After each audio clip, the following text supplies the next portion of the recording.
Hello viewers, I am Deepti in continuation with solution for mathematics KESA preparatory examination 2025.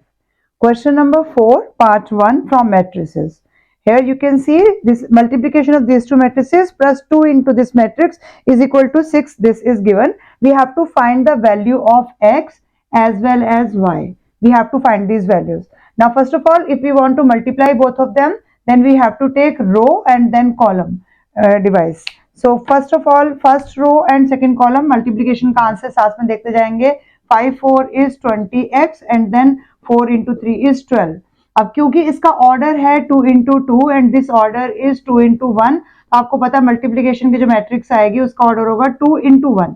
तो 2 into 1 means 2 rows होंगी लेकिन column 1 नहीं होगा. So for second element we have to multiply second row with this column. Minus 2 into 4 it means 8x and then 6 into 3 it means 18. Then plus 2 बाहर है तो multiply करेंगे 10 and 7 2 is 14 equal to that side 6 and 7 7 6 is 42 and 6y.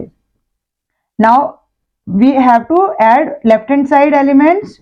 20x plus 12 plus 10 it should be equal to 42.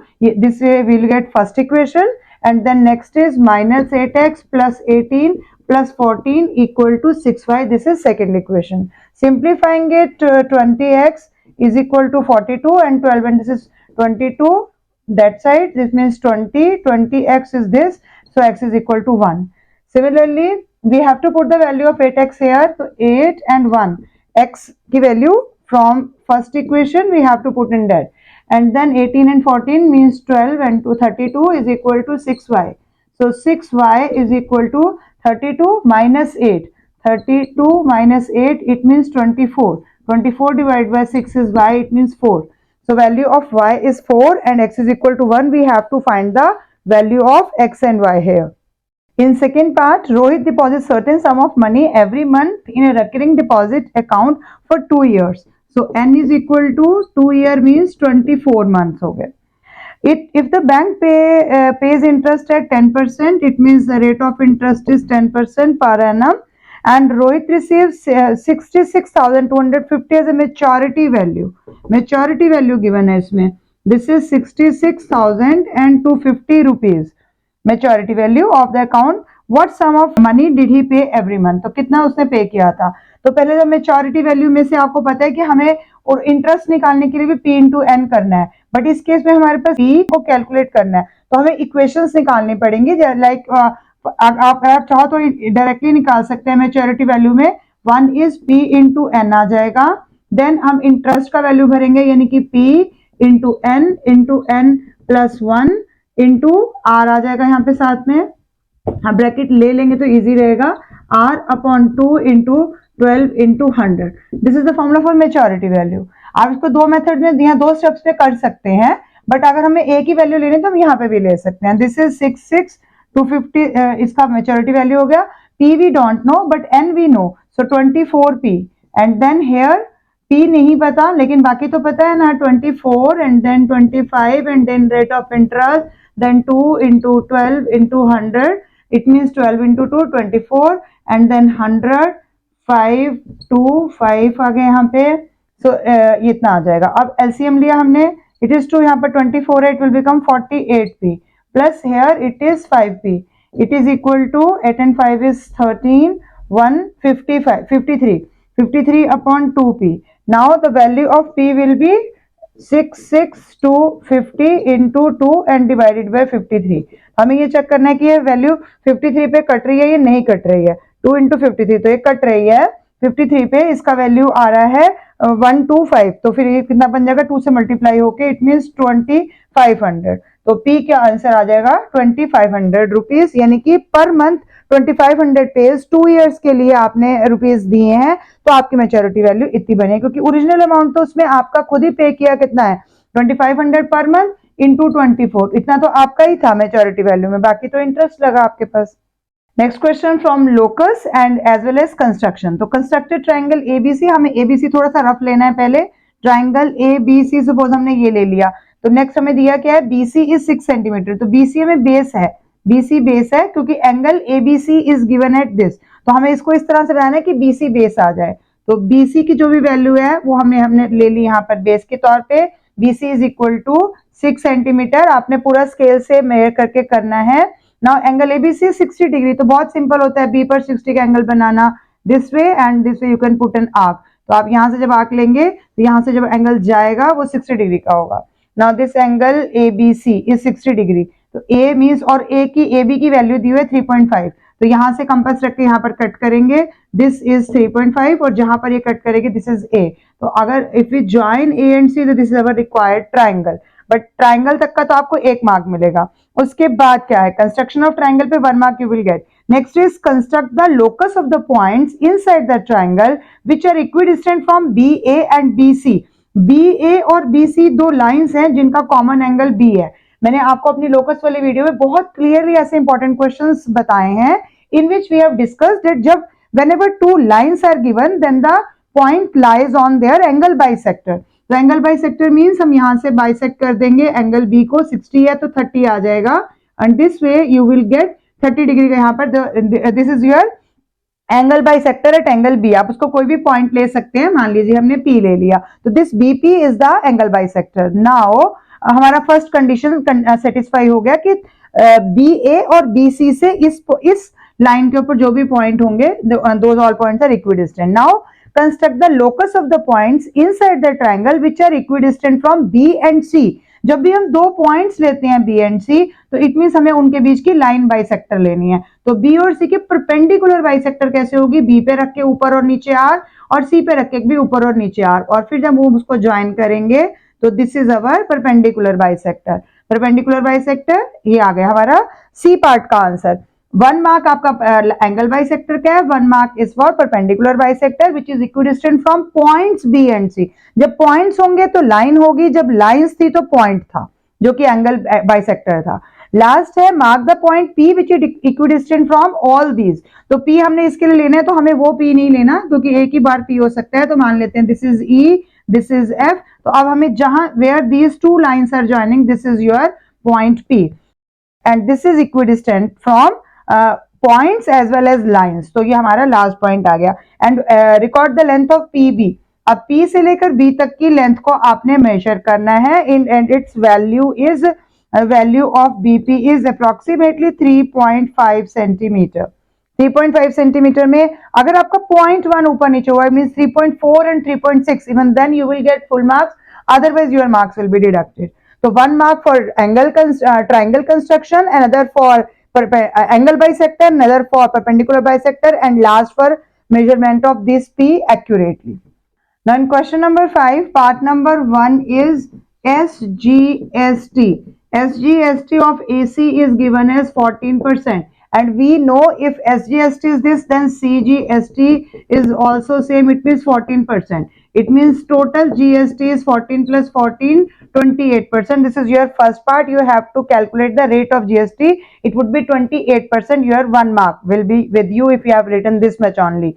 And second is price of AC before GST. तो वो तो हमें पता नहीं है, तो let price before GST is X हमने मान लिया, एज्यूम कर लिया। तो अब हम GST लगाने के बाद उसकी प्राइस जो हमें मिल रही है वो इतनी मिल रही है ना, 57,600 मिल रही है। अब GST से पहले अगर X है और उस पर GST लग रहा है कितना है 28%, तो 28% of X and its value comes out to be 57,600। So X plus 28/100 it means कितना हो गया 128/100x is equal to this much. So x is equal to 57600 into 100 and divided by 128. तो कट करोगे तो exactly 45 पे आ रहा है। So this is 45 and 3 zeros आपकी रह जाएंगी 45,000। तो आपके पास price of AC before GST was 45,000 था। अब in last part amount of GST कितना पे किया है, तो amount of GST not percent, this is amount of GST मतलब कितने पैसे पे किए हैं। तो अमाउंट ऑफ GST इज आपने टोटल पैसे कितने दिए हैं 57,600 माइनस उसका प्राइस कितना था इतना, इनको दोनों को सब्ट्रैक्ट कर देंगे तो you will gate amount for GST, this is 12,600। So last number आपको यहाँ पर पूरी कैलकुलेशन के बाद मिलेगा, पहला जीएसटी के लिए मिल गया है और उसका बाकी 45,000 आने पर आपको यहाँ पर एक सेकेंड नंबर मिलेगा, पहला जीएसटी का, सेकेंड इसका और थर्ड इसका, because this is a 3 marker question. Second part of question number 5 is from quadratic equation word problems. Distance between Mumbai and Pune is 192 kilometer. So distance given is equal to 192 kilometer. Traveling by the Deccan Queen, it takes 48 minutes less than another train. जो time difference आ रहा है it is 48 minutes, तो हमें time में लाना है equation को. Calculate the speed of Deccan Queen if the speeds of the two trains differ by 20 kilometre. तो let the speed of first train is equal to x आ गया, speed of second train is equal to, उससे कितना है 20 kilometre differ है, तो हम छोटी भी ले सकते हैं, कम मतलब ज्यादा भी ले सकते हैं, x minus 20 kilometre per our. Speed जो हमने ली है क्योंकि हमारा वो उसमें है, तो kilometre per our. Now difference कैसे लेना है आपने, स्पीड इज इक्वल टू क्या होता है डिस्टेंस अपॉन टाइम, हमें इक्वेशन टाइम की फॉर्म में देनी है, तो टाइम का आंसर हम कैसे लेंगे, this is distance divided by speed. तो time taken by first train कितना आ जाएगा, डिस्टेंस तो दोनों का सेम है 192, अब डिवाइड बाय स्पीड. अब स्पीड में हम पहले किसकी स्पीड लिखेंगे जिसका डिफरेंस ज्यादा आएगा, पहले कौन सी स्पीड आएगी, जिसका डिनोमिनेटर छोटा होगा उसका आंसर बड़ा होगा, तो पहले x माइनस 20 वाली आएगा आपके पास स्पीड और फिर आएगी x वाली, क्योंकि डिनोमिनेटर छोटा है तो इसका वैल्यू बड़ा होगा और माइनस आपका ठीक से आपके आंसर दे पाएगा. और डिफरेंस कितना आ रहा है टाइम में, इट इज 48 मिनट्स है, तो 48 मिनट्स में जो नहीं हमने आवर्स में लिया, तो 48 मिनट को हमें 60 से डिवाइड करके आवर्स में कन्वर्ट करना है. This is the time taken by first train, second train, sorry हमने सेकंड पहले लिखी है, second minus first train is equal to इतना. तो अब नॉर्मल आपने करना है सॉल्व, डिनोमिनेटर में आप एलसीएम लेंगे, 192 we can take common and here x minus bracket में लेके x माइनस 20 लिखेंगे, तो माइनस और फिर बाद में प्लस 20 आ जाएगा, माइनस माइनस प्लस 20 हो जाएगा. हेयर यू कैन कट, तो ये 12 पे कट रहा है, 12 4 दा 48, 12 5 दा 60 हो गया, यहाँ पे 5 आ जाएगा. अब 4 भी इससे 192 से काट सकते हैं, दोनों ऊपर ऊपर हैं तो कट सकते हैं, 4 4 16 एंड 32 88, 48 आ गया यहाँ पर. नाउ 48 इंटू 5, 48 इंटू 5 आ गया, x कैंसिल हो गया, इंटू 20 आ गया, is equal to x square minus 20x. तो आपके पास क्वाड्रेटिक बन रही है x square minus 20x, transpose करके इसको भी उधर लेके जाएंगे, 5 इंटू 2 100, यानी ये हो गया 4800 इक्वल टू 0. आपके पास क्वाड्रेटिक इक्वेशन आ गई. इस क्वाड्रेटिक इक्वेशन को आपने सॉल्व करना है, 4800 आना चाहिए जिसके प्लस माइनस करने पर 20 आ जाए. तो आपके फैक्टर्स क्या बन सकते हैं, 80 and 60, because 80 minus 60 is 20 also, but क्योंकि आपका 20 माइनस के साइन के साथ है तो you have to take minus 80 and then plus 60 and then 4800. So पहला pair x minus 80 then plus 60 then x minus 80, minus 60 को हम इग्नोर कर देंगे, तो x is equal to 80 kilometre per hour. This is the speed of first train. Next question from height and distance from trigonometry. Horizontal distance between two towers is 120 meter. Horizontal distance is given. The angle of elevation of the top and the angle of depression of the bottom of the first tower as observed from the top of the second tower. तो second tower है, second tower से first tower को हम observe कर रहे हैं, तो angle of elevation आपके पास आ रहा है 30 डिग्री. एंगल ऑफ एलिवेशन 30 हो गया. सिमिलरली यहां से अगर हम डिप्रेशन देख रहे हैं तो this is 24 and this is also 24, तो इट मीन्स आपका ये सेकेंड टावर हो गया और ये फर्स्ट टावर हो गया. Now next 30 and 24 degree. Find the height of two towers and give your answer to 3 significant figures. 3 significant figures means हमें डेसिमल से पहले वाले फिगर्स को भी काउंट करना है. तो फर्स्ट वी आर टेकिंग, पहले मेरे को नाम लेना पड़ेगा ट्राइंगल के लिए, तो let it be A E C B C, जो भी ले लो, बी डी ऐसे ले लिया हमने. तो ए ई सी पहला ट्राइंगल आ गया. इन ट्राइंगल ए ई सी क्या है, हमें लेंथ नहीं पता, सिर्फ हमें ये हॉरिजॉन्टल लाइन पता है और इसके अलावा हमें सिर्फ एंगल पता है, तो बट हमें लेना तो है ना. तो A E upon E C, it means क्या आ गया, ये P upon B, P upon B means 10, 10 angle is 30 degree first triangle के लिए. तो we can take it as 1/√3 also, but otherwise क्योंकि हमें सिग्निफिकेंट फिगर्स में लेना है तो हम डेसिमल वैल्यू ले रहे हैं. It's value 0.5774. तो AE अपॉन EC, और EC को इधर जाके मल्टीप्लाई कर देंगे, EC कितना हो जाएगा, EC is same as BD, it means it is equal to 120, and if it is get multiplied, then your answer will be 69.288 meter. Now coming to other triangle which is in triangle BDC, जहां 90 degree angle बन रहा है वहीं से right angle triangle ले सकते हैं आप। तो BDC यहां पर कितना आ जाएगा आपके पास, CD upon BD is equal to, again यहाँ पर एंगल कितना है 24, ऑल्टरनेट इंटीरियर एंगल ले लिया हमने, 24 है तो 24 आ गया। Now here again tan 24, again you need to check the value from the table, तो 24 का वैल्यू आपके पास आ जाएगा 0.4452, ये वैल्यू सही सब्स्टिट्यूट करने के बाद भी आपको एक मार्क मिल जाएगा। From here CD is equal to BD into this, अब BD कितना है 120, तो 120 into 0.4452, after multiplication you will get 53.424 meter. As we have to give the height of two towers, तो height of सेकेंड टावर यानी कि height of CD तो इतनी ही आएगी, बट हमें उसको सिग्निफिकेंट फिगर्स में लाना है, और 3 सिग्निफिकेंट फिगर्स का मीन है कि हम डेसिमल से पहले वाली को तो नहीं डिस्टर्ब करेंगे, डेसिमल के बाद हमें सिर्फ 1 डिजिट चाहिए उसको 3 बनाने के लिए, तो इट इज 53.4 मीटर, तो CD का तो 53.4 मीटर आ गया।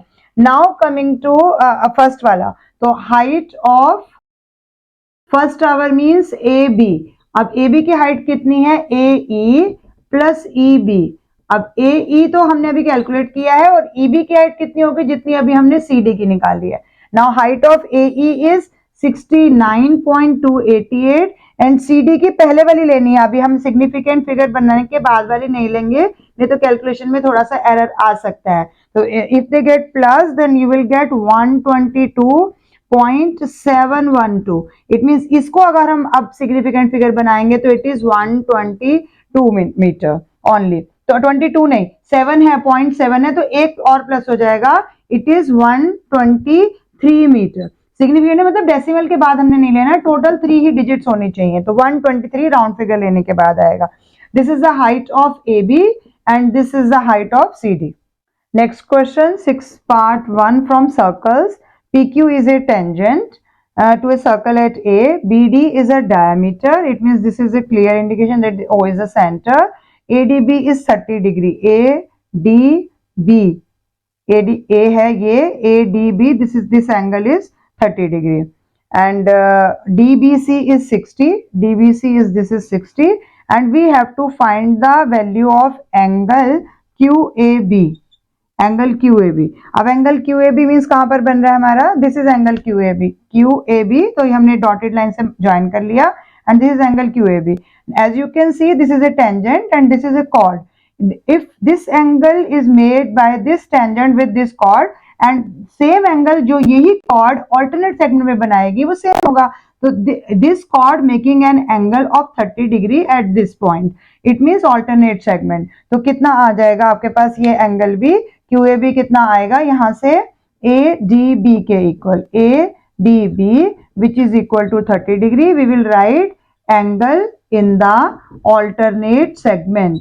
वैसे तो हमें पूरा लिखना चाहिए कि angle made by tangent and chord, so same angle made by the chord at other point of the circle, तो 30 डिग्री आ जाएगा। वैसे हम एंगल इन ऑल्टरनेट सेगमेंट पूरी लाइन लिख सकते हैं।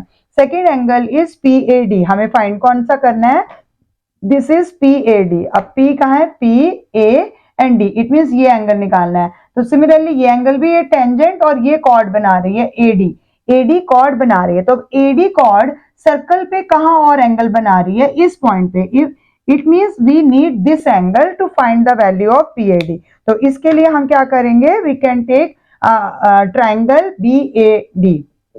इन ट्राइंगल BAD क्या दिखाई दे रहा है आपको, हमें गिवन है कि ये डायमीटर है, डायमीटर तो इट मींस यहाँ पर जो एंगल बन रहा है दिस एंगल इज 90 डिग्री, अगर ये एंगल 90 डिग्री है तो इट मींस ये एंगल कितना हो जाएगा, in this triangle angle sum property से 90 डिग्री प्लस 30 डिग्री को 180 में से हम माइनस कर देंगे, it means you will get 60 degree, angle sum property, you can write angle sum property, तो दिस एंगल इज 60 डिग्री। अब this angle of 60 degree is made by this chord AD in the circle, so यही chord AD जब tangent PQ के साथ बनाएगी तो same angle आएगा, it means आपका ये एंगल का नाम क्या है, PAD.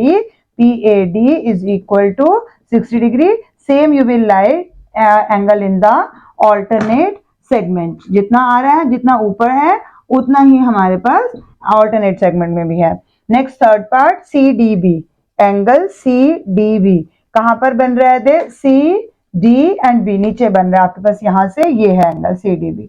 अब इसकी कैलकुलेशन के लिए भी आपको पता है BD is a diameter and this angle should be 90 degree. We will write angle in a semi circle. Angle in a semi circle तो 90 डिग्री का एंगल हो जाएगा. एंगल BCD is equal to 90 degree and then this, if this is 60 then आपके पास आ गया CDB. CDB ये 90 है, ये 60 है तो माइनस कर देंगे. आप चाहो तो एंगल सम प्रॉपर्टी लगा के ही करो. 180 माइनस 90 प्लस 60, इट मीन्स ये कितना हो गया, 30 डिग्री. तो this angle is 30 degree. First angle is 30 degree, second angle is 60 degree and third angle is 30 degree. Next question from arithmetic progression. nth term is given as an is equal to 5n minus 1. So if we put n as 1 then 5 1 minus 1 means 5 minus 1 4. It means first term हमारे पास आ गई 4. A2 तो it means 5 2 minus 1 यानी कि 10 minus 1 means 9. तो second term आ गई 9. Similarly third term is 5 into 3 minus 1. It means 15 minus 1 means 14. Now check करिए कि क्या हमारी AP बन रही है. First term is A means 4 and D is 9 minus 4 it means 5 and 14 minus 9 it means again 5. तो ये हमारे पास आ गया 4 और D आ गया आपके पास 5. तो नेक्स्ट हमें क्या कैलकुलेट करना है इसमें, sum of first n terms of AP, find the sum of the first 20 terms. तो S20 हमने निकालना है. S20 is 20 by 2 means n by 2 2a plus n minus 1 यानी कि 19 एंड D इज 5. तो ये कैलकुलेशन करनी है आपने. 10 आ गया, this is 8, this is 19 multiply by 5 and 45 and 5 95 and then 10 then 8 5 13 103. So 1030 is the sum of first 20 terms. Next question from remainder factor theorem. fx का आपको दिया हुआ है polynomial 2x cube plus 9x square plus 7x minus 6. Solve करना है आपने, खुद ही solve करना है और फिर बाद में उसका पहले फैक्टराइज करके फिर सॉल्व करेंगे. तो फैक्टराइज के लिए आपको पता है यहाँ 6 है तो हमें किस किस के लिए चेक करना है, plus minus 1 plus minus 2 plus minus 3 plus minus 6. वो देखते हैं पहले कहाँ तक आ पाता है. इतनी स्पेस नहीं है तो 1 के लिए हम ओरली कैलकुलेट कर लेते हैं. 2 आ गया प्लस 9 7 एंड माइनस 6. तो आपको दिख रहा है कि 1 पे नहीं होगा ये, तो हम इसको से करते हैं. 2 मीन्स 2 हो गया 2 cube plus 9 2 square plus 7 2 minus 6. वो भी आपको दिख रहा है प्लस के नंबर बहुत ज्यादा है तो माइनस 2 लेते हैं. माइनस 2 में माइनस 2 क्यूब हो जाएगा, ये स्क्वायर ये माइनस 2 हो जाएगा. Now you will get minus 8 and into 2 means minus 16. 2 2 4 and 9 4 is 36. Minus 14 and minus 6 it means ये सब प्लस करेंगे तो this is 20 and 16. 36 minus 36 means equal to 0 आ जाएगा. It means f minus 2 is a factor of this polynomial. तो minus 2 factor है तो हमने लेना क्या है, x प्लस 2. अब x प्लस 2 जब आपने लिया तो आपको अब लॉन्ग डिवीजन मेथड से इसको डिवाइड करके दिखाना है. We will divide this polynomial with the factor जो अभी हमने कैलकुलेट किया है. 2x क्यूब को x से डिवाइड किया, you will get 2x square. Now again 2x cube and then 2 into 2 it means 4x square. Minus minus get cancelled, here 5x square plus 7x minus 6. 5x square को x से divide किया, you will get 5x. Multiplying we get the same 5x square and then 10x. Subtracting cancelled, minus 3x minus 3 तो minus 6 तो minus 3 आ गया आपके पास, minus 3x and minus 6 तो cancel. तो ये आपके पास आ गया क्वाड्रेटिक 5x माइनस 3. अभी हमें इसको भी सॉल्व करना है. इट मीन्स 3 into 2 6 है तो 6 के फैक्टर्स बनाएंगे जिसमें 5 भी आना चाहिए. तो 3 into 2 6 ले लेंगे. 6 1 6x माइनस x माइनस 3 लिया आपने यहाँ पे लास्ट में. Now pairing 2x x plus 3 minus 1 x plus 3. So first factor is 2x minus 1. Next is x plus 3 और जिससे हमने पहले डिवाइड किया था उसको हम भूल नहीं सकते. This is x plus 2. Ideally you should write x plus 2, x plus 3 and 2x minus 1. These are the three factors. क्योंकि highest degree हमारे पास 3 है, तो we should get all the three factors. Because this is a 4 marker question, so we have to give the value. because लिखा है solve the equation. solve the equation means अगर x plus 2 है तो it means आपके पास answer क्या आ गया, x is equal to minus 2. अगर x plus 3 है तो it means x is equal to minus 3. and then 2x minus 1 it means x is equal to 1 by 2. Sign के साथ आपने पूरे आंसर लिखने हैं. सॉल्व का मतलब we have to give all the solutions. So -2, -3 and plus का 1 by 2 are the final answer factors of this polynomial. So with this I conclude my today's video, otherwise it will become very lengthy. For remaining questions I will try to make one more video. So thank you for watching till the end. Keep watching, sharing and subscribe to my channel, and if you want you can become a member of my channel to watch some exclusive videos.